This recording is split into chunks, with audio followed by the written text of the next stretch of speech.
नमस्कार बंधुरा सबाई के आमार चैनेले स्वागत। तो आज के आमरा आलोचना करब इंटीग्रेटिव मूड बा इंटीग्रेटिव फर्म निये किभाबे इंटीग्रेटिव फर्म गठन करा हय। आसुन ताहले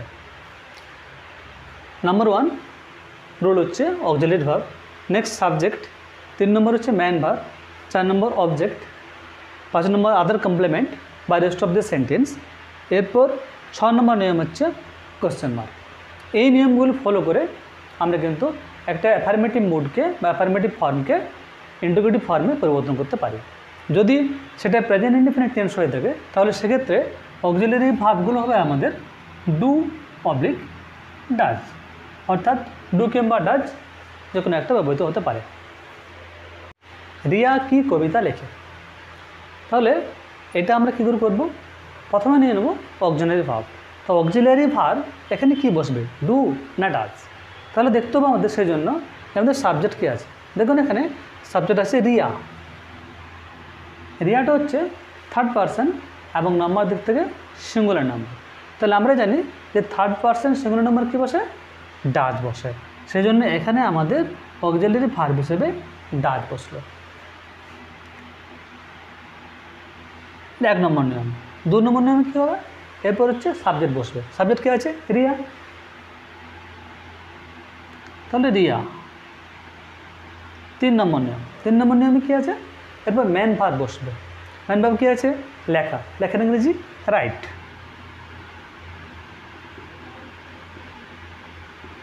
নাম্বার 4 অবজেক্ট। অবজেক্ট কী আছে না, রিয়া কী লেখে। সাবজেক্ট যদি ভাবকে প্রশ্ন করবে কীভাবে কাকে দিয়ে, তাহলে আমাদের অবজেক্ট পাওয়া যায়। রিয়া কী লেখে, উত্তর হবে কবিতা। কবিতা ইংরেজি পয়েম, তাহলে আমাদের অবজেক্ট হচ্ছে পয়েম।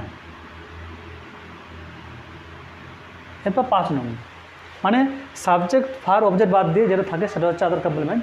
এখানে দেখুন আর কিছু নেই, তাহলে আমাদের 5 নম্বর নিয়মটি প্রযোজ্য হচ্ছে না। চলে আসুন 6 নম্বর নিয়ম, কোশ্চেন মার্ক। তাহলে এখানে আমরা দিচ্ছি কোশ্চেন মার্ক। এরপর বন্ধুরা আমরা আরও দুটি এক্সাম্পল নিয়ে নেব। চলে আসুন, আমরা কি গল্প পড়ি, কী করে করবেন? প্রথমে দেখবেন সাবজেক্ট কী আছে, কারণ আমাদের যে অক্সিলারি ভার্ব ডু বা ডাজ সেটা কিন্তু বলছে সাবজেক্ট অনুযায়ী। আমাদের এখানে সাবজেক্ট হচ্ছে আমরা, আর আমরাটা হচ্ছে ফার্স্ট পারসন প্রোনাউন নাম্বার, সেই জন্য এখানে আমাদের ডু বসেছে নাম্বার 1। নাম্বার 2 সাবজেক্ট আমরা, আমরা ইংরেজি we. Number 3 man verb, man verb হচ্ছে পড়া, পড়া ইংরেজি রিড। Number 4 object. অবজেক্ট কী আছে, মানে আমরা কী পড়ি, উত্তর হচ্ছে গল্প, গল্প ইংরেজি স্টোরি। নাম্বার 5 নেই, তাহলে চলে আসছি নাম্বার 6 কি, কোশ্চেন মার্ক। আবার একটা নিচ্ছি, তুমি কি আলু বিক্রি করো, তুমি কি আলু বিক্রি করো। দেখুন তুমি এটা হচ্ছে সেকেন্ড পারসন এবং সিঙ্গুলার নাম্বার, তাহলে সেখানে কী হবে, ডু বসবে, তাহলে ডু। তারপর সাবজেক্ট হিসেবে তুমি, তুমি ইংরেজি ইউ। তারপর হচ্ছে ম্যান ভার্ব বিক্রি করা ইংরেজি সেল। নাম্বার 4 অবজেক্ট, তুমি কী বিক্রি করো, উত্তর হচ্ছে আলু, তাহলে আলুটা হচ্ছে অবজেক্ট, আলু ইংরেজি পটেটো। নাম্বার 4 ওই জন্য বসেছে। নাম্বার 5 আদার কমপ্লিমেন্ট নেই, তাহলে চলে আসছে সরাসরি 6 নম্বর নিয়ম অর্থাৎ কোশ্চেন মার্কে।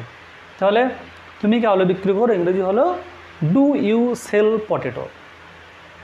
এইভাবে আপনারা ইন্টিগ্রেটিভ ফর্মের নিয়মগুলি অনুসরণ করে, নিয়মগুলি ফলো করে যে কোনো অ্যাফার্মেটিভ সেন্টেন্সকে ইন্টিগ্রেটিভ ফর্মে ইন্টিগ্রেটিভ সেন্টেন্সে পরিবর্তন করতে পারেন। তাহলে বন্ধুরা এরপর আলোচনা করব ইন্টারোগেটিভ নেগেটিভ ফর্ম নিয়ে, মানে নাবাচক প্রশ্নবোধক ফর্ম নিয়ে। এটা কীভাবে করব? Number 1 auxiliary verb, number 2 subject not subject.